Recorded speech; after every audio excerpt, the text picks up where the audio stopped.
Voici les titres de l'actualité que nous développerons dans ce journal. Le dépôt de carburant Total débloqué ce matin tôt à Cournon en présence des forces de l'ordre. Aucun incident à déplorer. 5000 lycéens ont manifesté ce matin à Clermont-Ferrand, inquiets pour leur avenir, leur retraite et surtout leur entrée dans le monde du travail. L'ASM rencontrera demain le Racing Métro pour la deuxième journée de H-Cup. Des joueurs que l'on n'a pas vus depuis longtemps dans l'équipe, comme Julien Pierre par exemple, seront alignés sur le terrain à Paris.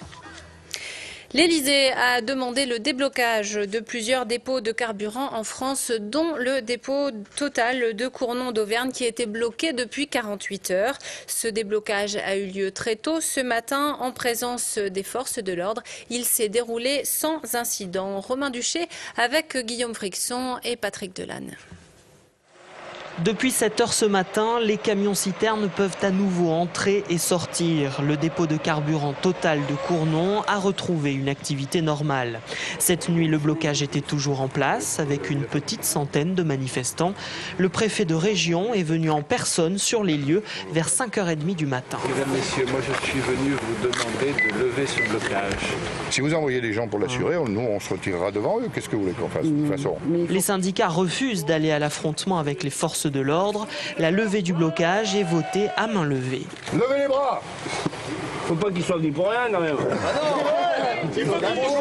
Pas moins de 70 gendarmes se positionnent. Un peu avant 7 heures, les ultimes avertissements sont lancés. Dernière sommation, nous allons faire usage de la force. Messieurs, nous vous demandons de quitter les lieux.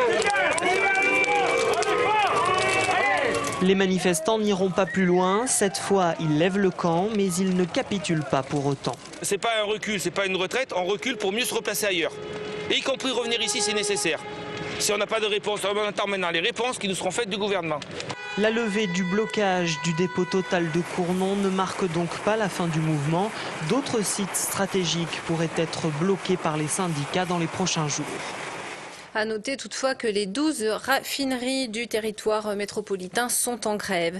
Et une nouvelle manifestation pour la défense des retraites ce matin à Clermont-Ferrand. Les lycéens sont partis à 10 heures de la place de Lille pour rejoindre la Maison du Peuple. Quelques enseignants et fonctionnaires ont défilé à leur côté. Les jeunes s'inquiètent pour leur avenir et leur entrée sur le marché du travail et redoutent de partir en retraite très tardivement. Le reportage d'Ariane Monfray et Valérie Guinard.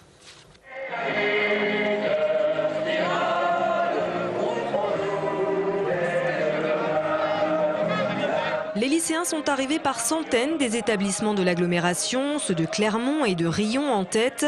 Encadrés par la CGT, les jeunes ont défilé dans le calme, à quelques exceptions près. Moi je suis en grève depuis mardi, je vais continuer jusqu'à mardi qui vient. Voilà, bon, peut-être que, on contribue aussi à assurer un minimum de sécurité autour du cortège, parce que les adultes sont peut-être un peu plus respectés que les jeunes. Quelques minutes d'explication et le message se fait plus calme, donc plus clair. Les lycéens se sentent concernés par leur avenir, leur entrée sur le marché du travail, et ils affirment descendre dans la rue de leur plein gré. Arrêtez de croire que c'est de la propagande. On est là parce qu'on l'a décidé, parce qu'on s'inquiète pour notre avenir. On a beau croire qu'on est une génération casse-cou, c'est pas ça. On s'inquiète pour tout ce qui est futur, donc on l'a fait parce qu'on a envie de le faire. Se mobiliser, c'est montrer qu'on ne peut pas tout accepter. Je veux dire qu'aujourd'hui, les jeunes sont précarisés parce qu'ils ne trouvent pas d'emploi. En moyenne, les jeunes sont sur le marché de l'emploi à 30 ans. On fait le calcul des cotisations, ça fait sortir à 72. Après un tour de ville bouclé place de Jaude, la manifestation s'est dispersée dans le calme. Pendant ce temps-là, les syndicats étudiants ont comptabilisé une dizaine de lycées bloqués dans le département.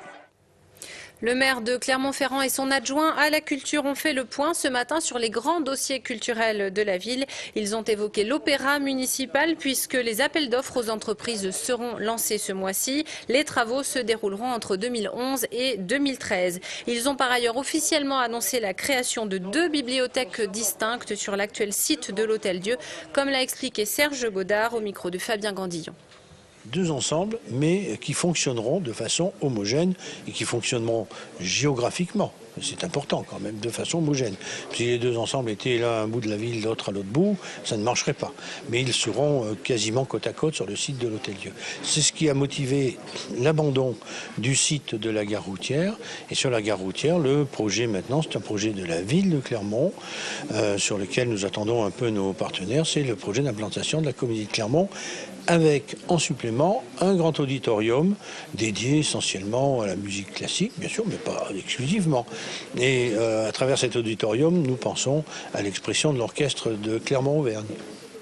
Culture toujours avec du théâtre. La compagnie Procédés Zèbres, dirigée par Fabrice Dubussé, reprend Chez les Fous, un spectacle qui propose une réflexion sur les conditions de séjour en hôpital psychiatrique et qui sera donné demain soir aux abattoirs. Nous avons rencontré l'équipe artistique en plein travail en début de semaine à Riom. Est-ce que tu as vu, Philippe? Oui. Il y a beaucoup de méduses mortes. Avant de jouer, je vais pisser.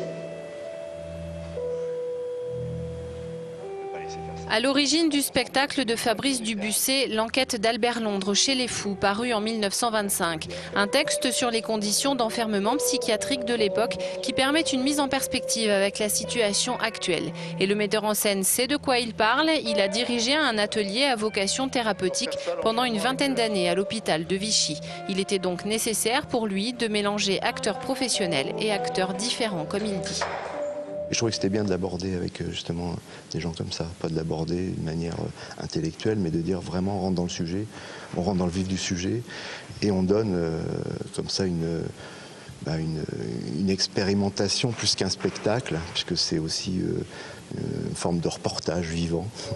C'est-à-dire on est dans le reportage vivant où ces 2 acteurs vont se livrer, vont se regarder, s'observer. Et nous, on va les observer en tant que spectateurs et on va se rendre compte qu'il se passe des choses et que qui est l'autre à un moment donné et où se situe la folie. Parce que voilà, c'est la question qu'on veut poser aujourd'hui. Où elle est la vraie folie? Philippe est régulièrement suivi à l'hôpital pour des troubles psychotiques. Pour travailler avec ce comédien, il a donc fallu du temps pour s'apprivoiser, pour prendre ses repères et développer au final une belle complicité. Cela fait 10 ans que je fais du théâtre et ça me plaît. On a évidemment des choses à faire, mais il y a aussi beaucoup de jeux entre nous. Et donc, je pense que dans tous les spectacles sont nouveaux, non? Donc, mais pour moi, c'est encore plus nouveau avec Philippe, parce qu'il y a des surprises. Arnaldo et Philippe se mêlent aux personnages qu'Albert Londres a vraiment rencontrés pour écrire Chez les Fous. Le metteur en scène questionne ici l'acteur et son double à travers ce jeu de miroir entre les 2 comédiens. Une façon pour Fabrice Dubussé de montrer que l'écoute de l'autre aide évidemment à mieux vivre. Chez les Fous, donc samedi 16 octobre à 20h30 aux abattoirs à Riom. Du rugby dans notre page sport et encore un week-end de Coupe d'Europe qui s'annonce. Demain après-midi, l'ASM Clermont-Auvergne joue à Paris face au Racing Métro à l'occasion de la 2e journée de Coupe d'Europe.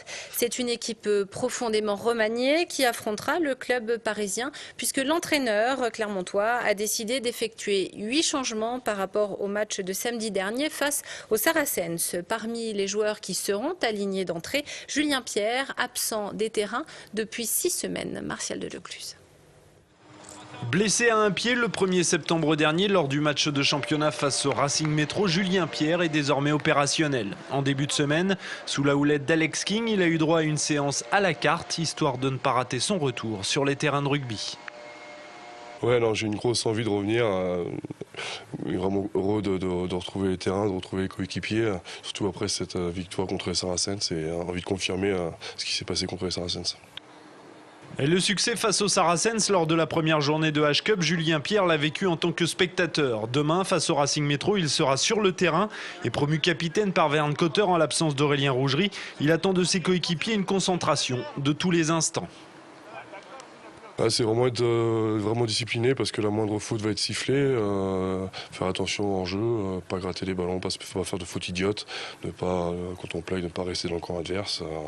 Des petites fautes qu'en championnat les arbitres peuvent laisser passer, en H-Cup aucune faute est laissée passer. Et pour ses retrouvailles avec le Racing, Julien Pierre espère que la balance penchera cette fois en faveur de l'ASM. Le 1er septembre dernier en championnat, blessé à la 27e minute, il avait assisté à la défaite de ses coéquipiers face aux Parisiens 28-17. C'est la fin de ce journal. Merci de votre attention. Dans un instant, Bernard Obi et Jacques Madeben seront les invités de la rédaction. Nous parlerons ensemble de l'actualité de Sémaphore à Sébaza. Puis le dossier est consacré cette semaine à la RCEA. La météo avant cela, tout de suite. Toute l'actu locale est aussi en ligne. Retrouvez votre JT sur clermontpremière.com.